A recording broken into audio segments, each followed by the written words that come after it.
ሰላም ጤና ይስጥልን ውድ አድማጭ ተመልካቾቻችን የመሃል ሚዲያ ፖለቲካይስ ፕሮግራማችን ነው። በዛሬው ፕሮግራማችን ላይ አጠቃላይ የዘመነ ካሴ መግለጫና የኢሃፓ አስተሳሰብ እንዲሁም የልደቱ አያሌው ፉከራና የግንቦት ወር ማዕበልን በተመለከተ የተወሰኑ ነገሮችን በመረጃና በማስረጃ ላይ ተንተርስተን የምንመለከተው ይሆናል። ከአፍታ ቆይታ በኋላ እንመለሳለን። የትም እንዳትሄዱ።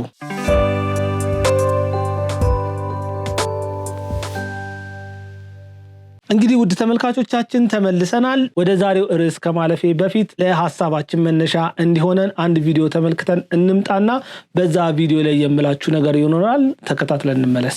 እንግዲህ ህዝባዊ ቢተኝነት ሲባል ህዝባዊ አመጽ አለ። በመላው ዓለም የሚካሄዱትና እርምጃ ይወሰዳል። መቼም የተቆጣ ማህበረሰብ በመንግስት ንብረቶች ላይ መኪኖች ላይ እንዲህ አይነት እርምጃ በመውሰድ የኃይል እርምጃ አመጽም ሲባል አመጽ ብሎ እንደው እርምጃ የሌለው ነገር ልናስብ አንችልም። አመጽ ከተባለ እርምጃዎች አሉ።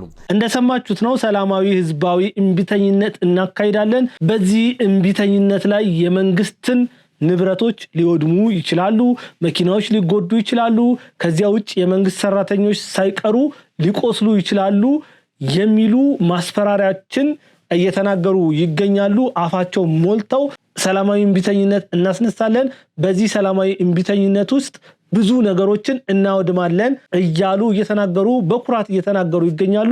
ማውደምን እንደ ኩራት ተመልክተውታል። ሰው ቢሞት ደንታ እንደሌላቸው የሚያሳይ ንግግር ነው የተናገሩት ማለት ነው። እንግዲህ እነዚህ ሰዎች በሰዎች ሬሳ ላይ 4 ኪሎ መግባት ነው የፈለጉት። ለዚያም ነው እንደዚህ አይነት ቅስቀሳዎችን እያደረጉ ያሉት። እውነት ግን እንነጋገር ከተባለ እስካሁን ባለው ሀገር ውስጥ ባለው የትጥቅ ትግል ውስጥ ያሉ ቡድኖች በሙሉ ለማህበረሰባችን እንታገላለን ብለው ማህበረሰቡን ሲያሰቃዩ፣ ማህበረሰቡን ሲጎዱ፣ ማህበረሰቡን መጠቀሚያ ሲያደርጉት፣ ማህበረሰቡ ሞጫ መግቢያ እንዲያጣ ሲያደርጉ ነው ያየነው። ስለዚህ ያንን ያየ የአዲስ አበባ ወጣት ልደቱ አያሌው አሜሪካን ሆኖ በነገረው ንግግር ሰምቶ ወጥቶ በጥብጦ ሀገር አፍርሶ መኪና አቃጥሎ ንብረት አቃጥሎ መንገድ ዘግቶ ጎማ አቃጥሎ ልደቱ አያሌውን ወደ ስልጣን ያመጣል ብሎ አይታሰብም።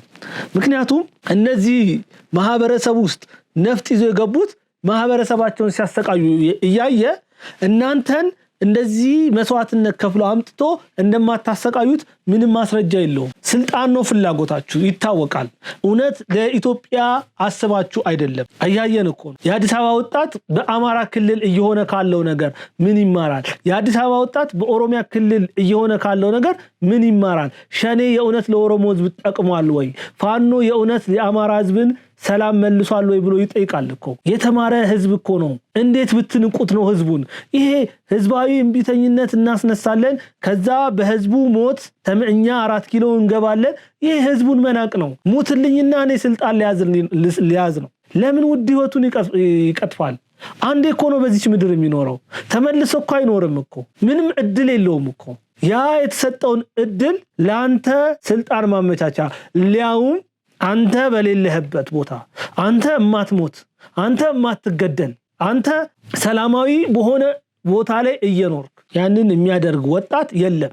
ስለዚህ በእንደዚህ አይነት በአንድ ህብረት ፈጥራችሁ ትግልን ለማፋፋም እየሰራችሁ ያላችሁ ቡድን የእውነት ወጣቱ በደንብ ገብቷችኋል ወይ? የእውነት ወጣቱ እንደዛ አይነት እሳቤ ውስጥ ነው ያለው ወይ የሚለውን ነገር ቆም ብላችሁ ማየት ያለባችሁ ይመስለኛል። ትክክለኛ መንገድ አይደለም ይሄ። ትናንትና አይደለም። የትናንትናው አይነት እሳቤ ላይ ያለ ወጣት የለም። ኢትዮጵያ እኮ በብዙ ተቀይራለች እኮ። ከሚሊኒየም ወደዚህ እኮ ብዙ አይነት እሳቤዎች ተስተናግደዋል በኢትዮጵያ ውስጥ እኮ። እምናምነው ሰው እኮ የለም። አይተናል እኮ በ97 ምን አይነት ነገር እንደፈጠር ወጣት አንተን አምኖ እንዴት እንደካድከው አይተናል። ስለዚህ ያ የካድከው ወጣት እኮ ዛሬ አለ። ያንተን ታሪክ የሚያውቅ እኮ አለ ዛሬ አንተን አምኖ ያንን የሚሰራ ይኖራል ብለህ ታስባለህ ወይ? ደሞስ እውነት እንነጋገር ከተባለ ስልጣኑን በዚህ አይነት በጉልበት ብትይዙ መጀመሪያ ስልጣን ላይ ከመውጣታችሁ በፊት እርስ በርሳችሁ አትተኳኮሱም ወይ ነው ጥያቄ። እውነት እንነጋገር ከተባለ እኮ ለዛች ወንበር እርስ በርሳችሁ መገዳደላችሁ አይቀርም። ሲቀጥል የመንግስት ንብረት የሚባል ነገር አለ ወይ? ይሄንንም መጠየቅ መቻል አለባችሁ። የመንግስት ንብረት የሚባል ነገር የለም። መንግስት ዛሬ የሚጠቀምባቸው እያንዳንዱ ንብረቶች የማህበረሰብ ንብረቶች ናቸው። መንግስት እኮ ሲያልፍ ለሀገር ነው እያንዳንዱ ነገር ጥሎ የሚያልፈው እኮ መንግስቱ ሲያልፍ እኮ ኢህአዴግ እኮ የነበሩትን እያንዳንዱ ነገሮች ተጠቅመዋል እኮ ኢህአዴግ ሲያልፍ እኮ ብልጽግና ዛሬ እየተጠቀመባቸው ያሉ ንብረቶች አሉ ሁልጊዜም የመንግስት ተብሎ የሚተው ንብረት እንደሌለ ማወቅ አለባችሁ እናንተ 4 ቁጥር የሚል ኮድ ያለው መኪና የመንግስት ነው ብለን እናስባለን መንግስት እኮ ከስልጣን ሲወርድ ጥሏቸው ነው የሚሄደው እኮ የሚመጣው መንግስት እኮ ነው የሚጠቀምበት እናንተ ወደ ስልጣን የምትመጡ ከሆነ እናንተ የምትጠቀሙበት ነው ለምን ይቃጠላል ለምን ይወድማል ይሄ ሀገር ንብረት ነው ህንጻዎች ለምን እንዲወድሙ ትፈልጋላችሁ የዚህን ያክል ማነሳሳት ለምን ያስፈልጋል አቃጥል አጥፋ እንደ ሀገራችሁ አይደለችም ወይ ሰው እንዴት ቤቱን አቃጥል ይላል እያደረጋችሁ ያላችሁት እኮ ያንን ነው እኮ በልፋት የተገነቡ ትምህርት ቤቶች እኮ እንዲወድሙ ነው እያደረጋችሁ ያላችሁት እንደዛ አይነት ትዕዛዝ እየሰጣችሁ ነው ያላችሁት አስፋልቶች እንዲቆፈሩ እኮ ነው እያደረጋችሁ ያላችሁት እኮ ጤና ጣቢያዎች እንዲቃጠሉ ነው እኮ ያዘዛችሁ ያላችሁት እኮ እናንተ በሆነ አጋጣሚ ስልጣን ብትይዙ እነዚህ ወደሙ ንብረቶች እኮ የሀገር ሀብት ይወጣባቸው ናቸው እኮ ሀገር ተበድራ እኮ የገዛቻቸው መኪኖች ናቸው እኮ ሀገር እኮ ተበድራ የገነባቻቸው እኮ ነው በልመና የሰራቻቸው ትምህርት ቤቶች እኮ ናቸው እነዚህን ማቃጠል ማውደም ለምንድን ነው የሚያስፈልገው ለምንድን ነው በዚህን ያክል ማነሳሳት የሚደረገው ደግሞ አስፈላጊስ ነው ወይ ህዝባዊ እምቢተኝነት መንግስት እኮ ስልጣን ካሸነፋችሁኝ አለቅም አላለም እኮ ትልቁ ችግር ሜንታላችሁ ላይ ተሸንፋችኋል እንደማታሸንፉ ታውቃችኋል ሐሳብ እንደሌላችሁ ታውቃችኋል ጠቅላይ ሚኒስትር ዶክተር አብይ አህመድ እየሄደበት ያለው አካሄድ ወደ ምርጫ ከወሰድን ምርጫ ከተደረገ እንደሚያሸንፋችሁ ታውቃላችሁ ሰው ምርጫ ሳይደርስ ግንቦት ሳታልፍ የግንቦት ወር ሳታልፍ መንግስትን እንጥላለን ብላችኋል እኮ ከዛሬ ስንት አመት በፊት እኮ ከመስከረም 30 በኋላ እኔና ፕራይም ሚኒስትር ዶክተር አብይ አህመድ እኩል ነን መንግስት የለም በአገሪቱ ብላችኋል እኮ እናንተ ያንን አላችሁ ግን እሱ መንግስት ሆኖ ቀጥሏል አሁንም እንደዚህ አይነት ፉከራዎችን እንደዚህ አይነት ሽለላዎችን እንደዚህ አይነት ስተቶችን እንዲሰሩ መንገድ ብትከፍቱም የመጀመሪያ መንግስት በዛ ልክ ተጠናክሮ እንደሚጠብቃችሁ ማወቅ መቻል አለባችሁ ሲቀጥል ግን በዚህ እናንተ በመታስነሱት ብጥብጥ ውስጥ እብድ ካልሆነ አይሳተፍም ሞት የሚፈልግ ወጣት የለም ለምንድን ነው የሚሞተው ናና እስቲ አንተ ተዋጋ አሜሪካን ቁጭ ብለ ለምን ታዛለ እንግሊዝ ቁጭ ብለ ለምን ታዛለ አውስትራሊያ ቁጭ ብለ ለምን ታዛለ ካናዳ ቁጭ ብለ ለምን ታዛለ ወንድ ካለ ና ግባ ሀገር ከዛ ሰላማዊ ሰልፍ ሰላማዊ እምቢተኝነቱን ከፊት ሆነ ምራ አንተ እርምጃ ይወሰድብም እዛ ቁጭ ብለ ይሄንን አድርግ መንገድ ዝጋ ትምህርት ቤት አቃጥል ሆስፒታል አቃጥል መኪና አቃጥል ይሄ ከባድ ነው በዚያ ልክ ባናው ከዛ ውጭ ደግሞ እያንዳንዱ የሚወድሙ ንብረቶች የሀገር ንብረቶች እንጂ የመንግስት ንብረቶች አይደለም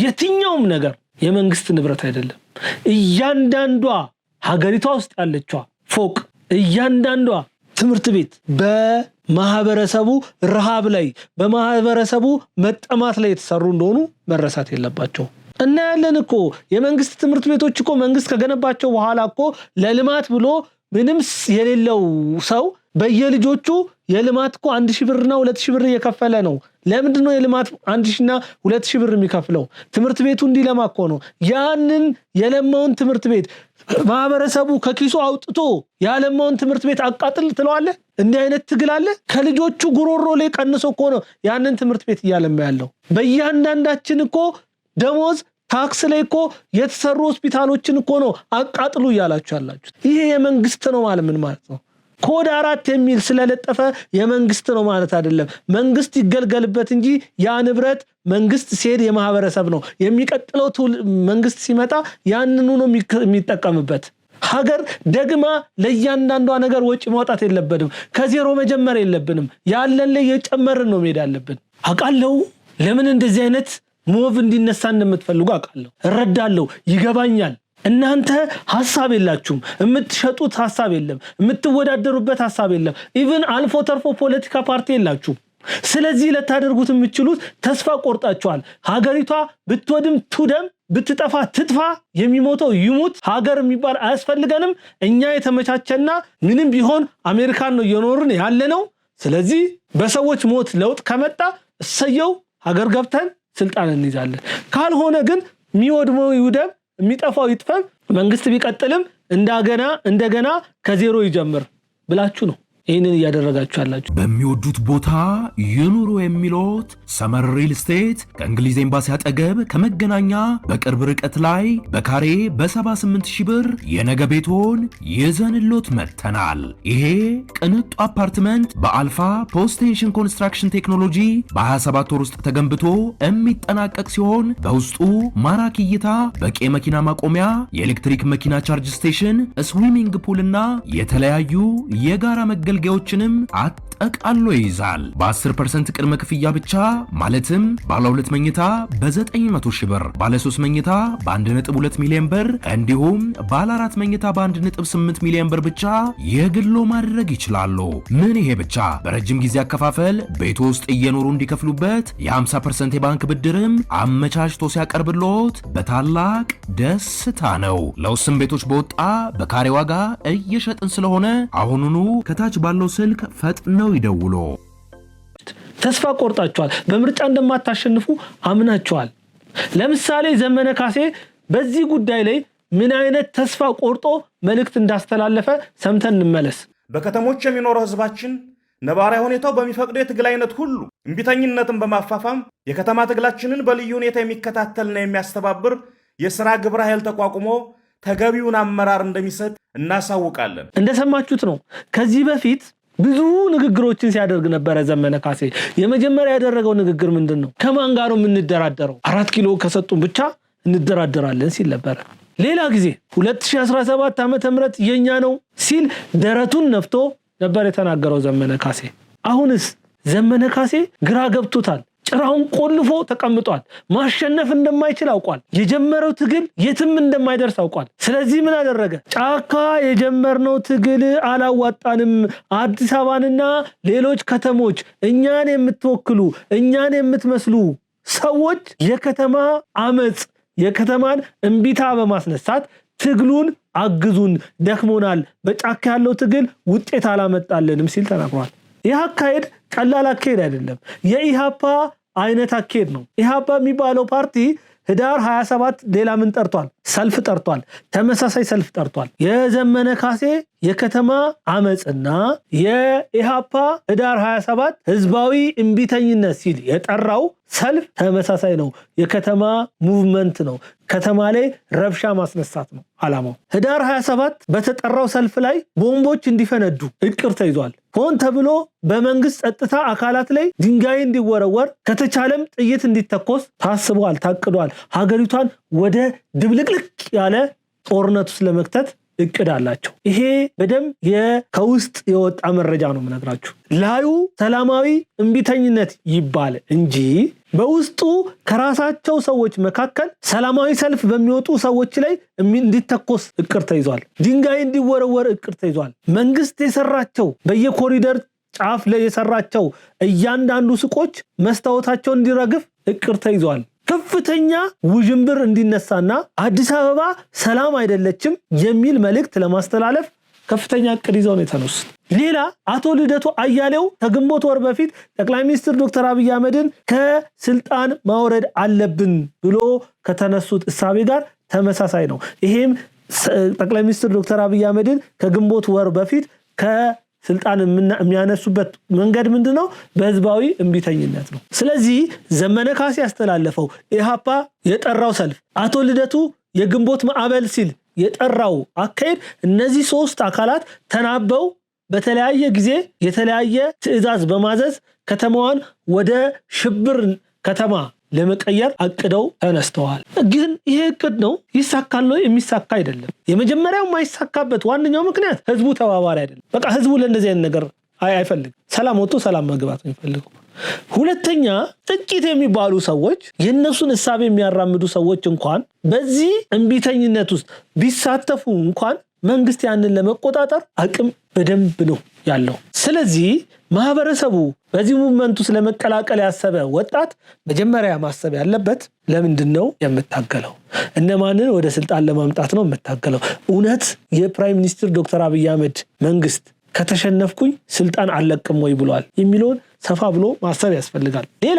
ሌላ እነዚህ ሶስት አካላት ያነሱት ሐሳብ ኢሃፓ በደርግ ዘመነ መንግስት ነጭ ሽብር ብሎ ከጠራው የከተማ ትግል ጋር ተመሳሳይነት አለው። ኢህአፓ በደርግ ዘመነ መንግስት የከተማ ትግል ሲያውጅ የተጀመረው አድፍጦ መግደል ነው። የደርግ መንግስትን ስርዓት ይደግፋሉ ያሉ ሰዎችን መግደል ነው። ምንም የማያውቁ ሰዎችን በውሸት ጥቆማ እንዲገደሉ ማድረግ ነው ሲሰራ የነበረው ስራ።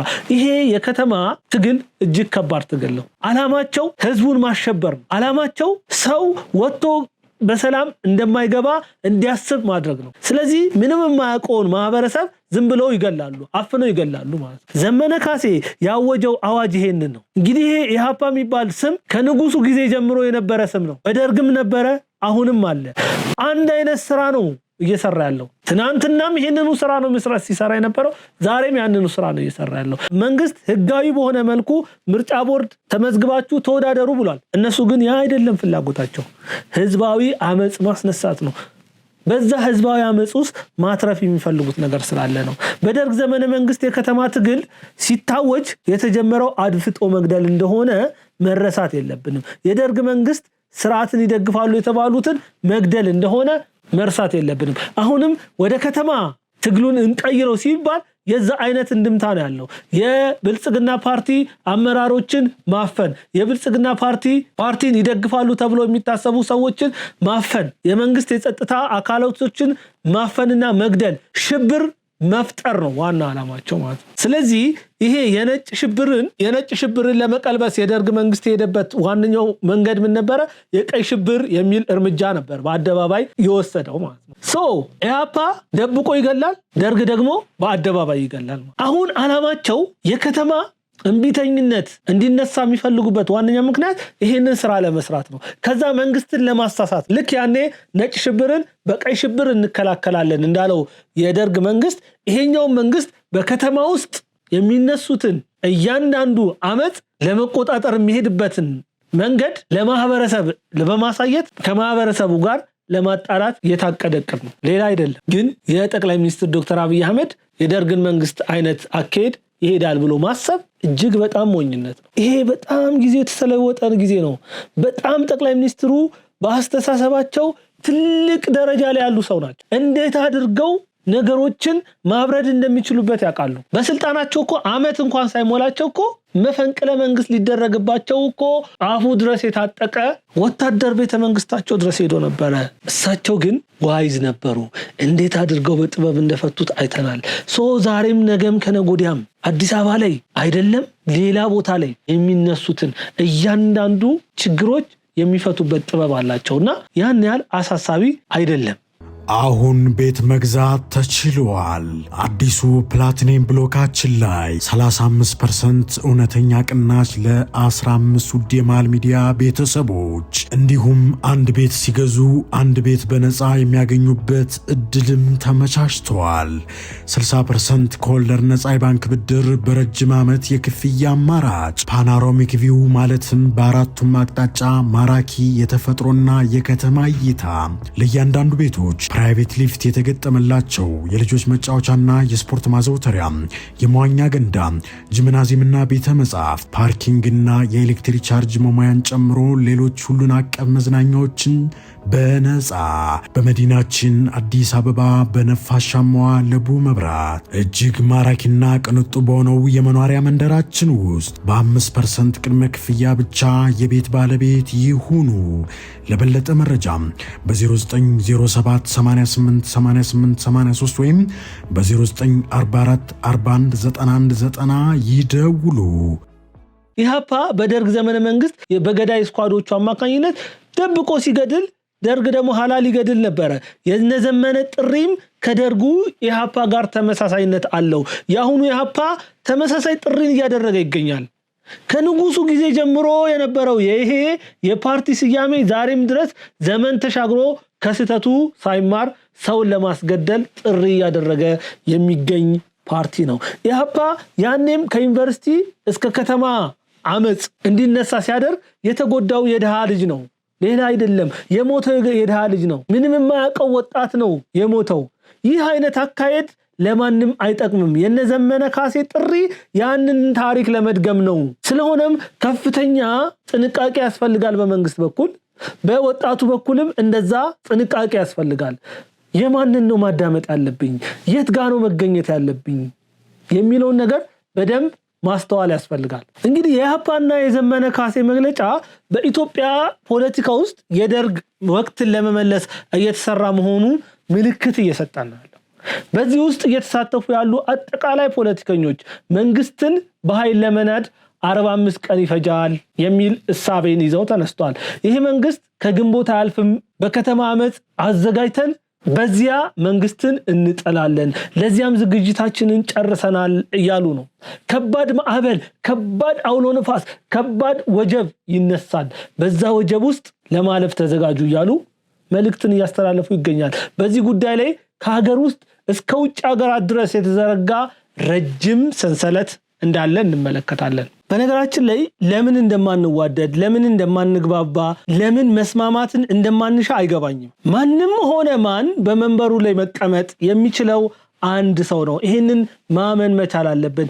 ኢትዮጵያ 130 ሚሊዮን ህዝብ ስላላት 130 ሚሊዮን ወንበር አታዘጋጅም። ልታዘጋጅ የምትችለው አንድ ነው። ያ ሰው ከየትም ይምጣ፣ ከየትኛው ብሔር ይገኝ፣ ከየትኛውም ሃይማኖት ይገኝ መሆን የሚችለው ከአንድ ነው ሊሆን የሚችለው፣ ወይ ቢበዛ ከሁለት ነው ሊሆን የሚችለው። እንደው በጣም በዛ ከተባለ 3 እና 4 ብሔር ሊኖሩት ይችላሉ። በዘሩ ሃይማኖት አንድ ነው ሊኖረው የሚችለው። ሜቢ እስቲ እንደው ከሚስቱ ጋር የተለያየ ሃይማኖት ይከተል እንበልና 2 አይነት ሃይማኖት ሊኖረው ይችላል እንጂ 86ቱንም ብሔር ብቻውን መሆን አይችልም። ኢትዮጵያ ውስጥ ያሉ ሃይማኖቶችን ብቻውን ሊያመልክ አይችልም፣ ሊቀበል አይችልም። ግን ይሄ ሰው አንድ ብሔር ኖሮት 2 ብሔርም ኖሮት 3 ብሔርም ኖሮት 86ቱንም ብሔር እኩል የሚያይ መሆኑን ነው ማየት ያለብን። ለ86ቱም ብሔር እኩል የሚሰራ፣ እኩል የሚለፋ፣ እኩል አይነት እሳቤ ያለው ነው ወይ የሚለውን ነው ማየት መቻል ያለብን እንጂ 86 ብሔር በኢትዮጵያ ስላለ 86 ጠቅላይ ሚኒስቴር ይዘጋጅ ማለት አይቻልም። ይህ አይነት አካሄድም አያደርሰንም።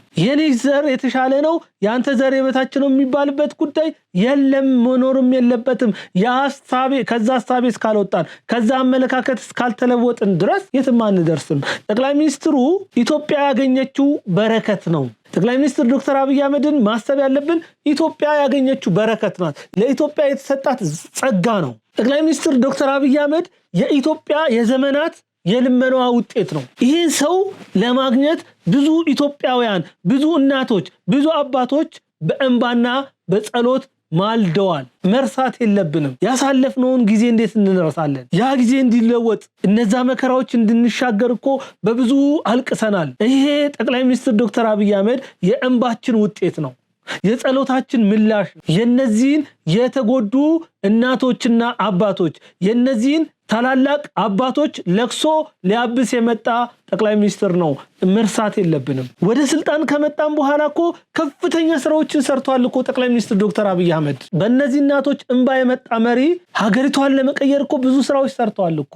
ኢትዮጵያ እኮ ቆዳዋን ገፋ እንደ አዲስ ነው አዲስ ቆዳ ያበጀችው። እንዴት እንረሳለን? ከተሞቻችን ይህንን አይነት ውበት እንዲኖራቸው እኮ ያደረገው የጠቅላይ ሚኒስትር ዶክተር አብይ አህመድ አስተዳደር ነው። እያንዳንዱ ወንዝ ዳር የነበሩ በዛ በማይረባ ቤት ውስጥ የነበሩ ሰዎች ከዛ ቤታቸው ተነስተው እኮ የሚያማምር ቤት እንዲያገኙ እኮ የሆኑት እኮ በዚህ ጠቅላይ ሚኒስትር ዶክተር አብይ አህመድ እኮ ነው። እንዴት እንረሳለን? ወንዞቻችን እኮ በረከትና ጸጋን ያገኙት እኮ አሁን ነው። ጎዳናዎቻችን እኮ የሚያምር የሆኑት እኮ አሁን ነው። ይሄ ሰው እኮ አልሰረቀም እኮ፣ አልዋሸም እኮ፣ አላጭበረበረም እኮ። ከኢትዮጵያ ላይ እኮ 5 ሳንቲም እየወሰደ አይደለም እኮ፣ ካለው እየጨመረ እየሰራ ያለው እኮ። እንጦጦ እኮ ትናንትና የነበረ ጫካ ነው ዛሬ የተለየ ሌላ ዓለም የሆነው እኮ። ዛሬ እኮ ትልቅ ሌክዠሪ ከተማ የሚገነባበት ጫካ ፕሮጀክት እኮ ትናንትና የነበረ መሬት እኮ ነው። 4 ኪሎ እኮ ድህነት ስጋ ለብሶ ይንቀሳቀስበት የነበረበት መንደር ዛሬ ተለውጦ ሳይንስ ሙዚየምን፣ አብሮት ላይብረሪን፣ ወዳጅነት ፓርክን ተሰርቶበታል እኮ። የነበሩ መሬቶች እኮ ናቸው እኮ። እነ ኮሻ፣ እነ ጎርጎራ፣ እነ ወንጪ፣ እነ ባሌ ፕራይም ሚኒስትሩ እኮ የሰራቸው ትልልቅ ስራዎች ናቸው እኮ። አልሰረቀም እኮ። እያንዳንዷ የመጣችውን ገንዘብ እኮ በብድርም ብትመጣ ስራ ላይ ነው ያለችው። ለምን አልሰረቀም? ለምን አላታለለም? ለምን አላጭበረበረም ነው። ምክንያቱም እንዳያጭበረብር እንዳያታልል ይህ ሰው የመጣው በጸሎት ነው። ይህ ሰው የመጣው በብዙ ልመና ነው። ይህ ሰው በረከት ነው ለኢትዮጵያ። ይህ ሰው ስጦታ ነው ለኢትዮጵያ። ይህ ሰው ኢትዮጵያ ካወቀችበት መለወጫዋ ሰው ነው። ካላወቀችበት ግን እድሜ ዘመኗን የምትጸጸትበትም ሰው ነው። ዛሬ አይደለም የምንረዳው። እንደ ቶማስ ሳንካራ አንድ ቀን ቁጭ ብለን የምናለቅስበት ጊዜ ይመጣል። ሊቢያውያን በመሐመድ ጋዳፊ እንደሚቆጩት እኛም ቁጭ ብለን የምናለቅስበት ጊዜ ይመጣል ካልገባን ማለት ነው። ይህ ሰው ስጦታ ነው። ይህ ሰው በረከት ነው። ይህ ሰው ለኢትዮጵያ የልመኗ ውጤት ነው። ችግሩ እኛ ኢትዮጵያውያን የሚሆነንን የሚበጀንን የሚሰራልንን የሚጠቅመንን የተሻለ የሚያይልንን አንወድም። የምንፈልገው የሚጎዳንን የሚጠላንን የሚበዘብዘንን የሚያሰቃየንን መውጣት የለም መግባት የለም ብሎ የሚያሰቃየንን ነው። እንደዚህ አይነት አባዜ አለብን። እንደዚህ አይነት አባዜ ውስጥ ነው የኖርነው። ትልቅ ነን እንላለን። ለራሳችን የምንሰጠው ግምት እላይ ነው፣ ግን በዛ ልክ አይደለም። ውሸታሞች ነን። እንዋደዳለን እንላለን፣ ግን መዋደዳችን ራሱ የውሸት። እንግባባለን እንላለን፣ ግን አንግባባም። ሁሌም የምናስበው የኔ ዘር የበላይ ነው፣ ሁሌም የምናስበው የኔ ሃይማኖት የበላይ ነው ብለን ነው የምናስበው። በዚህ ዘመን ጫካ ገብተን ነፍጥ አንስተን መንግስትን ካልጣልን ብለን እንላለን። ውሸታሞች ነን፣ ጭምብላሞች ነን። በጣም የሚገርመኝ መንግስት ኤክስትሪምሊ ሄዶ ማለት ነው በቧንቧችን ወተት እንኳን ቢልክልን አናመሰግንም። አንዳንዴ የተሰጠን ማመስገን ተገቢ ነው። ከሄደ በኋላ ስለሱ የተሻለ ንግግር ብንናገር ለውጥ አናመጣ። ላለፈ ክረምት ቤት አይሰራም እንደሚባለው ሁሉ የሆነ ነገር ካጣ ነው ምንም ጥቅም የለው። ቁጭት ብቻ ነው፣ ጸጸት ብቻ ነው። ጸጸት ደግሞ ጸጉር ከተመለጠ በኋላ የሚመጣ ማበጠሪያ ነው፣ ዋጋ የለው። አሁን ላይ ሆኜ ይህንን ንግግር ስናገር በብዙ ተስፋ መቁረጥ ውስጥ ሆኜ ነው የምናገረው። ለምንድነው መግባባት ያቃተን? ለምንድነው መረጋጋት ያቃተን? ለምንድነው ሰላምን ማምጣት ያቃተን ብዬ ሳስብ ሁልጊዜም ተስፋ ቆርጣለሁ። ሁሌም ሀገራችንን ማስቀደም ለምን አቃተን? ኤርትራ ስትገነጠል፣ ጅቡቲ ስትሄድ፣ ሶማሊያን ስናጣ ጸጉራችንን የተቆረጥን ያክል እኮ ምንም አልተሰማንም። መሪዎቻችን የሚነግሩንን ነገር ለምን መቀበል ከበደን? ኢትዮጵያን የሚወድ መሪ ሲመጣ ለምን ከዚህ መሪ እኩል መሆን አቃተን? ለምን ልናግዘው መነሳሳት አጣን? እኔ በጣም የሚገርመኝ ከሌሎች መማር ለምን አቃተን? ሶሪያ፣ የመን፣ ኢራቅ፣ ሊቢያ ጎረቤታችን ሱዳን እየፈረሱ ከነሱ አይተን እንኳን መማር ለምን አልቻለም? ሁሌም አንድ መሪ ከሄደ በኋላ እሱኮ ጀግና ነበረ ምንም ጥቅም የለውም። ሚኒሊክን እያነሱ ማወደስ፣ ኃይለ ማርያምን እያነሱ ማወደስ፣ መለስ ዜናዊን እያነሱ ማወደስ፣ አጼ ቴዎድሮስን እያነሱ ማወደስ፣ አጼ ኃይለ ሥላሴን እያነሱ ማወደስ ጥቅም የለውም። በወቅቱ ነበር ሁሉም ነገር መሆን ያለበት። ነገ ከነገ ወዲያ እርግጠኛው እንጂ የምናገረው ዛሬ ጠቅላይ ሚኒስትር ዶክተር አብይ አህመድ ያልገባችሁ ሰዎች ሲገባችሁ ትቆጫላችሁ። እንደዚህ ነበር እንዴ ትላላችሁ። ሁሌ ካለፈ በኋላ ከመቆጨት እንውጣ። ዙሪያችንን እንመልከት። እስቲ ማን ነው ከጠቅላይ ሚኒስትር ዶክተር አብይ አህመድ የተሻለ ብስለት ያለው በአስተሳሰብም ሆነ የተሻለ እሳቤ ላይ ያለ መሪ ሊሆን የሚችል ሰው ማን ነው? የለም እኮ። ልደቱን ተመልከት። እድሜ ልኩን የሽግግር መንግስት ሲለን ቆየ። አሁን ደግሞ ምን እያለ ነው? ህዝባዊ አመጽ አስነሳለሁ ይለናል። ከአመጽ ምንድነው የሚገኘው ነው ጥያቄ። ከአመጽ የሚገኘው ሞት ነው። ከአመጽ የሚገኘው የመሰረተ ልማት መፍረስ መውደም ነው። ሌላ የሚገኝ ነገር የለም። ይሁላችሁ በአፍሪካ ምድር ሀገሩን የሚወድ መሪ በመቀመጫው ላይ እንዲቀመጥ አይፈለግም። ጠቅላይ ሚኒስትር ዶክተር አብይ አህመድ በጣም ዋይዝ የሆነ ሰው ነው። ከምዕራባውያን ጋር አልተናከሰም። ምዕራባውያን ግን የኢትዮጵያን ማደግ ይፈልጋሉ ወይ? ሌላ ጥያቄ ነው። ከአሜሪካን ጋር አልተናከሰም። ግን አሜሪካን የኢትዮጵያን ማደግ ትፈልጋለች ወይ? ሌላ ጥያቄ ነው። ግን እመኑኝ አድገን በራሳችን መቆም እስካልቻልን ድረስ ለማኝ እስከሆንን ድረስ ሁልጊዜም እነሱ በሚተምኑልን እነሱ ደረጃ በሚያወጡልን ነው የምንኖረው። የጋዳፊን ታሪክ እኮ ማየት እንችላለን እኮ። የሳንካራን ታሪክ እኮ ማየት እንችላለን እኮ። ሊቢያውያን ዛሬ ለቅሶ ቁጭ ብለዋል። ምን አመጡ ነው? ትናንትና አልገባቸውም ነበረ። እያንዳንዱ ሊቢያዊ ይኖር የነበረው ኑሮ እኮ ከአውሮፓውያንና ከአሜሪካውያን የተሻለ ኑሮ ይኖር ነበረ። በሊቢያ ብዙ ነገር ርካሽ ነበረ። አንዳንድ ነገሮች ጭራሽ እንደ ሰብአዊ መብቶች ነበሩ። ቤት ማግኘት ሰብአዊ መብት እኮ ነው በሊቢያ የነበረው። ብዙ ነገሮች በነፃ ነበሩ እኮ። ለሊቢያ ጋዳፊ ከአባታቸው በላይ ነበረ። እነሱ ግን አልገባቸውም። ጋዳፊም ይህንን በተደጋጋሚ ለሊቢያውያኖች ይነግራቸው ያስረዳቸው ነበር።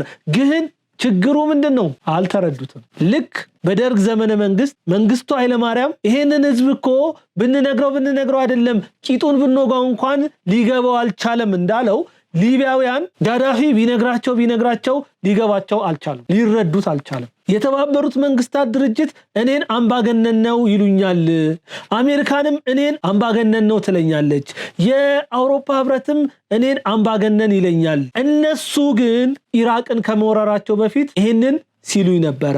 መሐመድ ጋዳፊ ነው ንግግር የተናገረው። ነገር ግን እግራቸው የኢራንን መሬት እንደረገጠ መጀመሪያ ያደረጉት ነገር ምንድነው? የተቆጣጠሩት ምንድነው? አስታውሱ ይላል። የወርቅና የነዳጅ ማምረቾቻቸውን ነበር የተቆጣጠሩት። በእርግጠኝነት የምነግራችሁ አለ በሊቢያም ሆነ በቀሪው ዓለም ማድረግ የሚፈልጉት ይሄንን ብቻ ነው አለ። ጋዳፊ በደንብ ገብቶት ነበረ። የአውሮፓውያንን ተንኮል የአሜሪካንን ተንኮል በሚገባ ተረድቶ ነበረ። እንዲህ አይነት አንድ ስቴፕ ወደፊት ሄዶ የሚራመድ መሪ ያደንቃሉ፣ ግን በስልጣኑ ላይ እንዲቆይ ያደርጉታል። በዛም በዚህም ብሎ ይገሉታል። እንደ ፖል ቢያ አይነቱ ደግሞ በ92 ዓመቱም ስልጣኑን ባይለቅ ደንታ የላቸውም። እነሱ ግን ይንቁታል። በእነሱ ዘንድ እኮ ብዙ አፍሪካውያን መሪዎች የተናቁ ናቸው። ዛሬ ላይ ጠቅላይ ሚኒስትር ዶክተር አብይ አህመድን በትልቅ ክብር የሚያዩት ለምን እንደሆነ ታውቃላችሁ? so much genius አፍሪካ ያፈራችሁ አይመስልም። ቪዥን አለው፣ ህልም አለው፣ ራዕይ አለው። ለህልሙ ለራዩ ይጋደላል። ከኢትዮጵያ ላይ አይሰርቅም። ለህዝቦቹ ታማኝ ነው። ለመረጡት ህዝብ ለማገልገል ያቺ በ14 ዓመቱ ከቤቱ ወጥቶ በየጫካው በየዱሩ የተኛላትን ኢትዮጵያ ለማገልገል ቆራጥ ነው። ትናንትናውን አረሳም፣ የመጣበትን አረሳም። ይሄ ሰው እኮ ፕራይም ሚኒስተር ከመሆኑ በፊት ራሱ እኮ አጋሮ ላይ ትምህርት ቤት እኮ ማህበረሰብን አስተባብሮ ገንብቷል። ይሄ ተፈጥሯዊ ሁኔታው ነው። ማድረግን፣ መስጠትን፣ መስራትን የሚወድ ሰው ነው።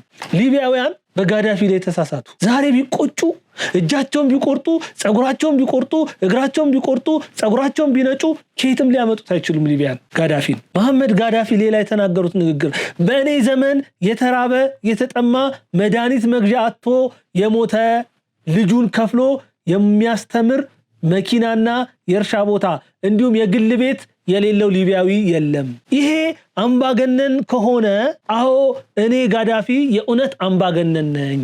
ጋዳፊ ሐቅ ነበረው። ግን አውሮፓውያኑና አሜሪካውያኖች የሊቢያውያንን ጭንቅላት ሰረቁት፣ በወሬያቸው አደነዘዙት። ዛሬ እነ ልደቱ ይሄን ነው በኢትዮጵያ እየሰሩ ያሉት። እንዲህ አይነት ስራ ነው የኢትዮጵያ ህዝብ ላይ እያደረጉ ያሉት። አሜሪካውያኖቹ ሊቢያውያንን አደራጁ፣ ታጣቂዎችን በትሪፖሊና ባንጋዚን አደራጁ። በመጨረሻም ጋዳፊ ምን አደረጉት? እንዲገደል አደረጉት። ሊቢያውያን ጋዳፊ ሲሞት ጨፈሩ፣ ተደሰቱ፣ ቦረቁ። ከጋዳፊ ሞት በኋላ ያ ሁሉ የተባለው ነገር ቀርቶ በሊቢያ ቀን አንድ ብላ መቁጠር ጀመረች። ያ ሁሉ ደስታ ያ ሁሉ ቡረቃ ለአንድ ወር አልቆየም። ለካ ሊቢያውያን ቆይቶ ሲገባቸው እጃቸውን በእጃቸው ነበር የቆረጡት። ሊቢያ ስጦታቸው ነበር ጋዳፊ ለሊቢያውያን። ሊቢያውያን እንቋቸውን ነበር ለአሜሪካን አሳልፈው የሰጡት። ዛሬ በትሪፖሊ ያ ሁሉ መንቀባረር የለም። ዜጎች ወጥቶ ለመግባት ይሳቀቃሉ። ጋዳፊ በጦርነቱ ዋዜማ ላይ ተናግሮ ነበር። ያ ሁሉ ኪዮስ እየተፈጠረ ባለበት ሰዓት መልእክት አስተላልፈው ነበር። ለመላው ሊቢያውያን ማስተላለፍ የምፈልገው አንድ መልእክት አለኝ ስሙኝ ሲሉ ተናግሮ ነበር። ዛሬ ምዕራባውያን እናንተ እኔን እንድትወጉ ዘንድ ያስታጠቋችሁ ነው፣ እየደገፏችሁ ነው። ነገር ግን እውነት እላችኋለሁ በኋላ ለዚህ ጥፋት በምትከፍሉት መራር ዋጋ እጅግ ትጎዳላችሁ ብለው ነበር። ሊቢያውያን ግን መስማት አልቻሉም። ልባቸው ተደፍኖ ነበር። በአሜሪካውያንና በአውሮፓውያን ጆሮአቸው ደንቁሮ ነበር። በዚህ ሁሉ ነገር ውስጥ ጋዳፊ መስማት አልቻሉም። በኋላ ላይ እንግዲህ ሊቢያውያን ዋጋ ከፈሉ። እኛም መንግስቱ ኃይለማርያም ይሄንን ነገር ሲለን ነበር። የሚገርማችሁ ነገር ሀገርን የሚደፍር ዳር ድንበርን ቆርሶ የሚሰጥ ብሔርን ከብሔር የሚያጋጭ ኃይል እየመጣ ነው። ይህንን ኃይል እንመክት፣ ሀገርን ያለ ባህር በር የሚያስቀር ዘረኛ ቡድን እየመጣ ነው ብሎ ይነግረን። እኛ ግን ተይተን ነበር፣ ለመስማት ፈቃደኛ አልነበርንም። ትናንትና ተሳሳትን፣ ኦኬ እሺ ችግር ይሆናል። ስለዚህ አሁን ላይ ግን ብዙ መማሪያዎች አሉን። ትናንትና ካሳለፍነው ከራሳችን ታሪክ መማር እንችላለን። ከጎረቤታችን ሱዳን መማር እንችላለን። ከጋዳፊዋ ሊቢያ መማር እንችላለን። ከሶሪያ፣ ከየመን፣ ከኢራቅ መማር እድላለን። አሁን ኢቭን ከአልቡራንና ከመሐመድ ሐምዳን ዳጋሎ መማር እንችላለን። ከኤርትራ መማር እንችላለን። የሚመክረን አያስፈልገንም። እንመከር ካልን ብዙ የሚያስተምረን ነገር በዙሪያችን አለ። ደግሞ አንድ ነገር ማመን ያለባችሁ እኛ ኢትዮጵያውያን ብንፈርስ ለስደት እንኳን ማንመች ህዝቦች ነን። 130 ሚሊዮን ህዝብ። ጎረቤቶቻችን እኮ መጀመሪያ አይወዱንም ሲቀጥል ይሄንን ሁሉ ህዝብ እኮ የማስተናገድ አቅም እንኳን የላቸውም እኮ ጎረቤቶቻችን ደና ጎረቤት እንኳን የለንም ያሳ ነባሪ መጫወቻ ሆነን ነው የምንቀረው ከጎረቤቶቻችን ወጣ ስንል ወደ የመን ወደ ሊቢያ ምናምን ለመሄድ ብንፈልግ በበረሃ ነው የምናልቀው 130 ሚሊዮን ህዝቦች ነን ስለዚህ ሌላ ምርጫ የለንም ምርጫችን ሀገራችንን መውደድ ነው ምርጫችን ሀገራችንን መደገፍ ነው ምርጫችን ከመንግስት ጎን መቆም ነው ታጣቂ ኃይሎችን መደገፍ አስፈላጊ አይደለም ሽብርን መደገፍ አስፈላጊ አይደለም እንደዚህ አይነት ብጥብጥ ለማስነሳት የሚሞክሩ ሰዎችን ከነሱ ጎን መቆም ሀገርን ማውደም ነው ይሄንን በደንብ ልንረዳ ይገባል የአፍራሾችን ጥሪ መቀበል የለብንም ራሳችንን ከእንደዚህ አይነት ውድመት መጠበቅ መቻል አለብን አለበለዚያ ከባድ ነው የሚሆነው ከፈረስን በኋላ ዋጋ የለንም መንግስት ከፈረሰ በመንግስት ይተካል ሀገር ከፈረሰ ግን አበቃ ነገሩ በቃ ተበታተንን መጨረሻችን የት ነው የሚሆነው ይሄንን በደንብ ማሰብ መቻል አለብን ስለዚህ ኢትዮጵያውያን ከመንግስት ጋር ቆመን ሀገራችን ኢትዮጵያን ወደፊት ለማራመድ እንሞክር የዛሬን በዚያ በቃው ከፕሮግራሙ ጋር ቢኒያም ከድር ነበርኩኝ